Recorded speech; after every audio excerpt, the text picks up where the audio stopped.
Kaip daugumą jau žinote, prieš kelias dienas Lietuvą sukrėtę įvykiai Kaune gali tapti politinė ir netgi parodomąją bylą. Priežastys elementarios. Kadangi dėka nebaudžiamumo ir neadekvačių įstatymų pastaruoju metu šalyje juntamas seksualinių nusikaltimų šuolis, valdžia labai bijo, kad neprasidėtų savavaldiški liaudės linčai. O tai tikimybė tokia tikrai yra nemaža.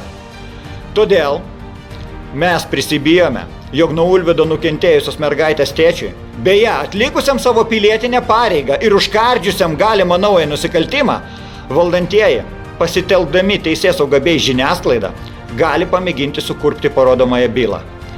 Tiems, kas nežinote ar nesuprantate, parodomosios bylos skirtos įbauginti nenusikaltėliams, o įbauginti teismais jau nusivylusią visuomenę. Tikiuosi dar nepamiršome parodomosios bylos Krušinskų šeimai. Tiems, kas nežinote, rekomenduoju interneto paieškoje dabar pat įsivesti tokius žodžius – Krušinskai vaikų teisės. Pamatysite, kaip buvo bauginamos šeimos. O dabar vėl gali viskas pasikartoti. Šiek tiek informacijos apie mūsų teisėtvarkos darbą beje. Tai, kas įvyko Kauno Circle K degalinėje, buvo tik pasekmės tos pačios dienos rytinio teismo, kuriame prokuroras reikalavo suimti teisiamą už pedofiliją Algimantą Ulvydą dar teismo salėje. Bet Ulvydas ne tik buvo laisvėje, bet jau tą pačią dieną po kelių valandų vėl įsisodino į automobilį nepilnametę ir vairavo neturėdamas teisės vairuoti. Dabar šiek tiek informacijos apie korumpuoto žiniasklaidos darbą. Jau pasirodė pirmieji melagingi straipsniai apie Kauno įvykius. Vakar buvo parašyta apie neegzistuojančius liudininkus. Štai citata iš portalo, tuoj minutėlę, Kauno diena.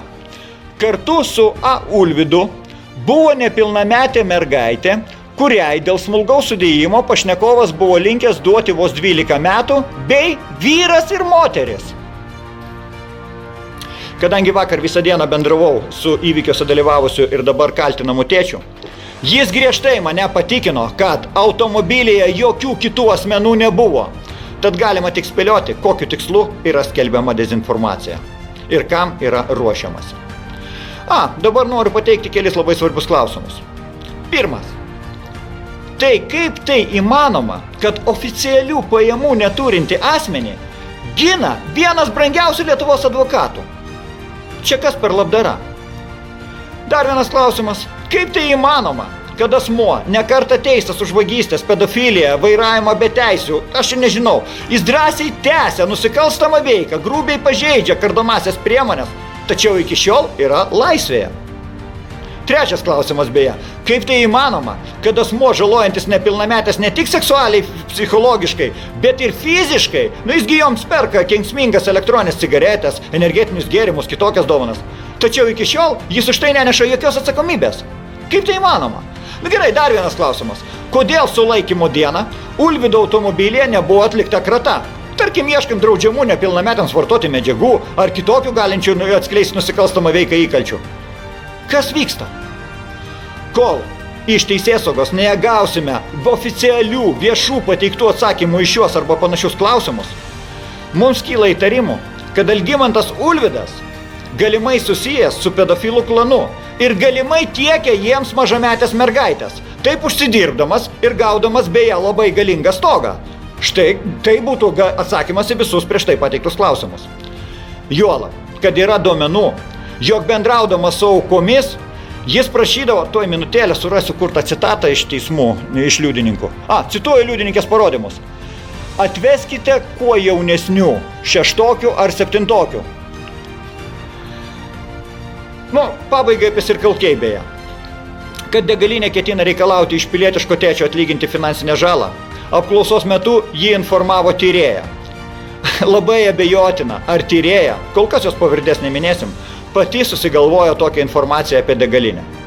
Tad gana jau aklai pasitikėti tuo, kas skelbia valdžiai pavaldi korumpuota žiniasklaida. Ir jau tikrai neverta pasitikėti dabar keičiančią savo požiūrį ir mėginančią išsivartyti kolaboracinę ir dar segregacinę degalinę. Na ir pabaigai apie svarbiausią. Dabar visi turime suprasti, kad be visuomenės paramos pilietiškam tėčiui bus tikrai sunku kovoti su valdančiaisiais ir jiems paklusne teisėtvarkos sistema. Juolab, kad artimiausiu metu žada įsitraukti ir žiniasklaida, o žiniasklaida didelė jėga. Kai tik Laisvos Lietuvos komitetas bus pasiruošę veiksmų planą, aš judėjimo neabejingi iniciatorius būtinai jūs informuosim ir mes viešinsime viską internete. Aišku, jeigu neblokuos. Mano sklaida jau sumažinta, tad dalinkite šio vaizdo įrašu, jeigu suprantate, kas vyksta Lietuvoje ir jeigu esate neabejingi. Iki malonaus.